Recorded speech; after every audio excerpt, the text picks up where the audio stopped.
Hey man, how's your sessions going? Yeah man, it's good. Yeah, just burned the 10,000 calories today. Just you know, keep the body guessing, just constantly moving around, just like getting after it, you know, just every day in 100% every single day. All good. How's yours?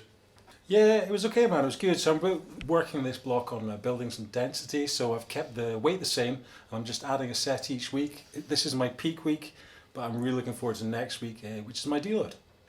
What the hell's a deload? Well, you really want to give your body a chance to recover because that's actually when you get stronger. So sometimes it helps just to reduce down the intensity and the volume of what you're doing, give your body a chance to recuperate and get stronger, and then stand you really good stead for your next block, where hopefully you'll be able to just add a sensible amount of load. I don't know about that. I just every time come in just like beast mode, just 100% every time, just change it up. I don't want to get bored, you know. I mean, I don't want to get bored. I like to come in, just get after it, get a sweat on. How many calories I can get through. That's like I follow like Gary Fitness, and that's what Gary Fitness does. So you know that's what I like to follow as well. So I don't see the need for deload. He says you don't need a deload, so I don't see the need for a deload. It's every day, bro. It's every day, 100% every day. Gary Fitness? Did I not see something about he got caught for performance enhancing drugs? No.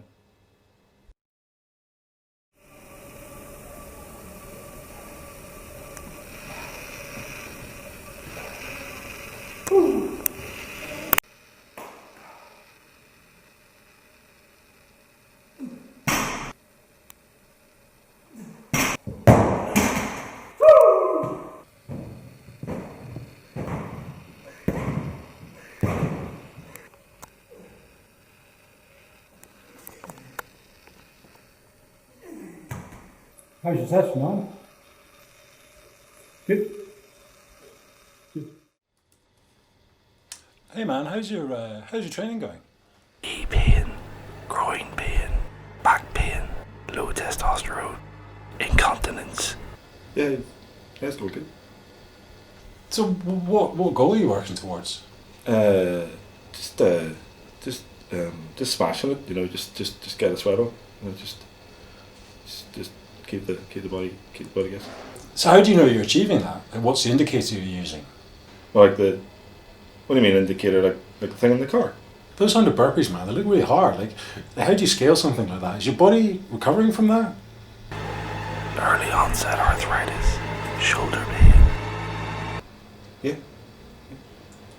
Sorry. Hi guys, I'm Aidan from GTG Coaching. So just want to do a follow-up video regarding the skit that we did regarding the two types of people training. I just want to explain it to make sure that it's clear that we're not trying to take a bash at anybody who wants to get after training, but kind of put it into context about what we're sort of talking about.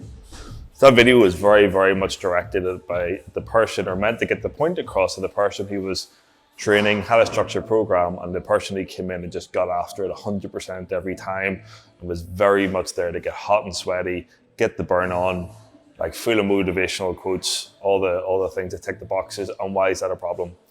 So there's 100% a time and a place to kind of get after it and go for it and go to the wall, if you want to put it that way. There's also reasons why not to. And I feel like that gets miscommunicated to the detriment of those who don't really understand why that is. So I'll just put this down to structured versus emotional and unstructured training, just as a way of trying to classify it. So structured is pretty much key for long-term progression. Okay, so if we give an example of, say, someone who is fairly inexperienced or new to a training environment, and maybe they like the idea of getting after it or getting hot and sweaty for whatever, they've been influenced that way, or maybe they just like the feeling of it, because everybody pretty much likes the feeling who's ever, or he does to some degree, enjoy exercise, at least to some extent, of just sort of training really hard, getting after it, the motivation it can cause, especially in a group, feeling afterwards, all that sort of stuff. Like, it feels really, really good. Is it doable consistently long term? It's not.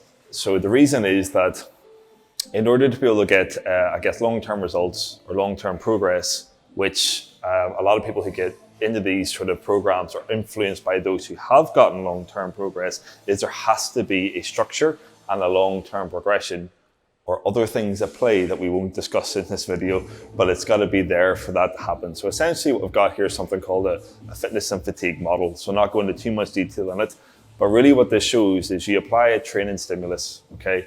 And initially you get fatigue right after it, so you're tired, okay? So your body's tired after that training stimulus if it's difficult. And then you get a drop in performance. So imagine getting up the next day after a really difficult training session and your muscles are sore and you try and do the same thing and it's hard to do, okay? And what that causes is a gradual increase in your ability to tolerate that adaptation. But initially it gets masked by how fatigued you are, okay? As the fatigue comes down, the performance increases, okay? So you see the benefits. You recover, your body adapts, and you see a spike in performance. And you basically try and recycle this over and over. So you get like fatigue comes down when you recover, performance goes up, fitness goes up, and it gets getting better and better, okay? I'll get into injury in a bit, but in an ideal scenario, that's what would happen. But the basis of fatigue coming down and fitness going up is based upon recovery of stress, okay, or recovery in general. And there's lots of things that factor into that. If you're going in and going like constantly just like 100%, fatigue goes up and up and up and up and up. You're always going 100%. It masks the performance and it masks the fitness, okay? If you get to the point that fatigue is higher than your body can handle and get stressed, then you begin to get injured, you get colds, you get sick, etc. Okay, so in reality, what usually happens when people come in, like the guy in the example of the video, and get after all the time, and their motivation is great, and that is really, really, really important, is fatigue gets so high that eventually they get injured. And you see in the video the guy limping into the gym, his weights have gone down, the things he's able to do have gone down, he can't perform to the same way. And then at that point, when fatigue is high enough, injury is very, very likely. So you got to balance these things out. So the norm in that kind of case is these things are quite short-lived. So people go into these scenarios and they kind of go completely hammered out, and either they train really crazy for a short period of time, they get injured, they back off and they disappear, or the stimulus is not high enough to ever really create much of a training effect, but then you probably wouldn't be getting very sweaty during that session anyway. It would be so easy, you probably wonder why you're there. So to make progress and not get injured and actually see difference and change and get to the point that you can engage in really tough sessions and do them well without injuring yourself or experiencing chronic fatigue is a structured approach. So people who've been training for a long period of time have gotten stronger, have put the work in and adapted over time, like the example in the video, can go hard and heavy training sessions and know how to manage the recovery. But there's a lot of factors in here. So when we're talking about recovery, we're talking about like what's your day-to-day stress like, how well do you recover in terms of what your food's like, what your sleep is like, do you engage in structured rest days, and do you have rest days and recovery days and deloads. So when you're going 100% all the time, every time, the likelihood you structure in a deload, which basically means just a period where you reduce down the load and the amount of stress or stimulus to the body to allow fatigue comes down, isn't incorporated. So it never comes in the account. So that person just accumulates fatigue more and more and more until something breaks. The other thing is what age are you? So you can get away with a lot of stuff in your really early 20s and teens. You can tend to just go for it because stress in your life is a lot lower, your sleep is higher, you're able to recover faster, hormones are more on your side. And then also the other thing to take into account is the type of stimulus you're doing. So again, like I mentioned, if you're doing something where the stimulus is quite low and you're not really breaking a sweat, that'll be really, really easy to cover from. You probably won't notice it. But if you're going out and doing some really, really heavy circuits and form breakdown and getting after it and just going as hard as you can, that's going to take a long time to recover from, and you got to factor that in. So there's quite a lot of things in play when it comes to actually making long-term progress. It's not just a case of go in and train emotionally, which is like, as hard as you can, get after it, motivational coach, beast mode, etc., because really the long-term output of that one will be basically injury and just high levels of fatigue and not much of a performance gain.